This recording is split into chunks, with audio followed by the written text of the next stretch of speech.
Alright, welcome everybody. I'm Seven from Seventh Roll, and this is the next installment in the One D&D series that we're doing kind of on this channel whenever some new One D&D news/content drops.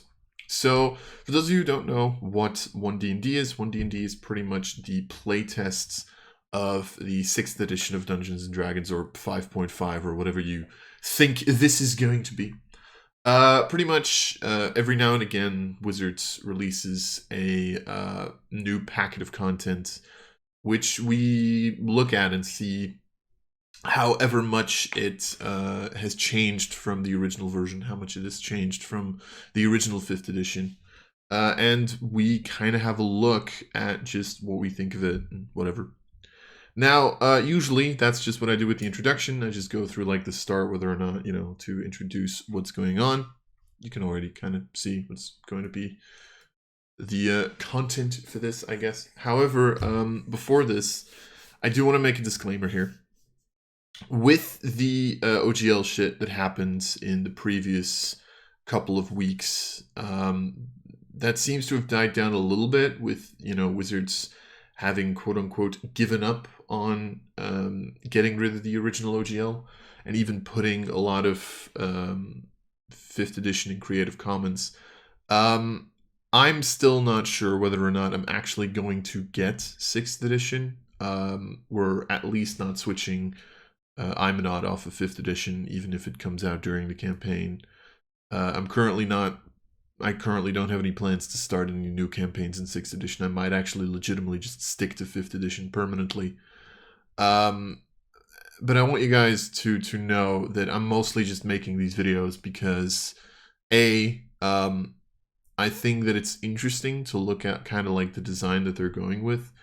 B, I also think that it's not illegal for us to just take Unearthed Arcana shit and just kind of like put it into your own game. Like if you want to make changes here and you think, this is a fun change, put it into your game. Why the fuck not, right? It's Unearthed Arcana. You can do whatever the heck you want. So that's really, it's kind of like the disclaimer. I'm very hesitant currently in supporting WotC, but I still wanted to make these videos for my own sake and because I think it's an interesting subject.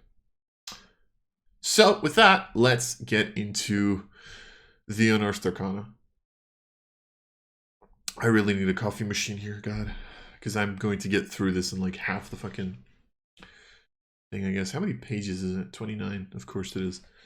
Could be a short fucking... Well, no, of course it could. It's 2 classes. Anyway, Player's Handbook, Druid, and Paladin. So we're getting to more classes after having gotten the expert classes in Bard, Rogue, and Ranger. Yes. We're now getting, and of course, revised Cleric. Now we're getting Druid and Paladin, which I think rounds out the holy classes, if I'm not mistaken. Or the priest classes. I think it's priest classes. Anyway. So what's new? The Druid class and the Circle of the Moon subclass. Kind of weirded out that they took Moon. I think the original SRD subclass for Druid was Land. But then again, Land is not... I've never found Land an interesting subclass for Druid. Because it's just like, here, spells. It's just like, let's turn Druid into a wizard. It's like, okay, cool. I don't know. So I do get this choice, but it's kind of weird for me, actually. The Paladin class and Oath of Devotion subclass. I will be very honest. I think Oath of Devotion is the SRD one, but I'm not sure. Strange but true, I'm not that big of a fan of Paladin. Feats. Several revised feats, sure. Spells. More spells are ready for playtesting, which focus on smite spells, Find Familiar, and Find Steed. They're changing Find Familiar. Oh boy. Are they giving it a fucking duration time? Because that would be annoying. Like, you have to keep casting it. That would just completely destroy the spell, wouldn't it? Rules glossary. Sure. So, once again, they changed the rules glossary. Also, I do want to mention, because I'm already seeing, like, learn more on YouTube, I've seen nothing except for a couple of Reddit comments on the One D&D comments. So, this is me going in blind. So, yeah. So, they're changing the glossary. Any underlined terms in the body text appear in that glossary, which defines, yeah, okay. Are they doing the same thing where they're mentioning what they changed in the glossary again? Okay, that was weird. That was really weird. Anyway. Okay. Anyway. Let's see here for a second. My headset did something weird and now I sound funny. All right. The rules glossary is what I just did. This is playtest material. Sure, how to playtest. We invite you to try out this material and play. When you do so, you're welcome to combine this article with the other articles in the series. If you do combine this article with any previous ones, use only the rules glossary found here. So we're assuming, yeah, so that's still the same. That's good. Play with this material, incorporate it into your campaign, run more specific, and you can use it like, yeah, sure. So they're asking you to buy their books because we're totally going to do that.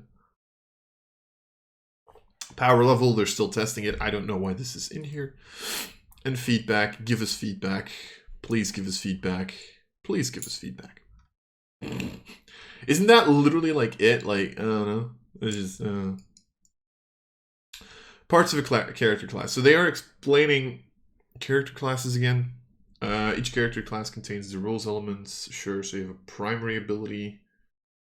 You only have one? Okay. Yeah. So because they made it so that now you have to if you want to multi-class, you must have a score of at least 13 in the primary ability of your classes. Did they put that with cleric and stuff? I'm assuming clerics like wisdom, bards, charisma, ranger, and rogue. Dex probably.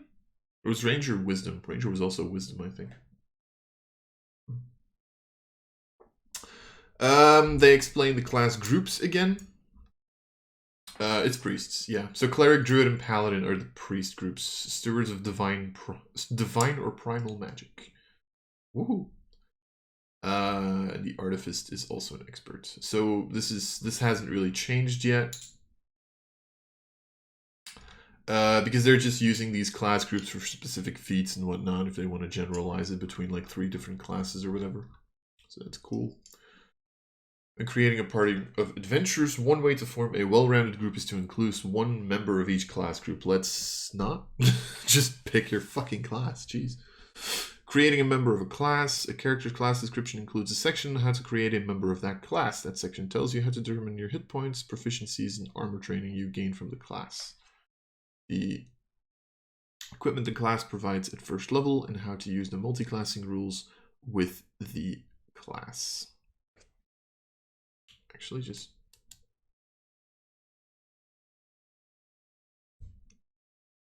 don't ask me why. I don't know. Class features. Each character class grants special features at certain levels. Sure. Subclass. You can choose your subclass. Okay. So this really didn't change anything. Which I think gets us into the first class. Nothing did change, right? No, I don't think so. Okay, cool.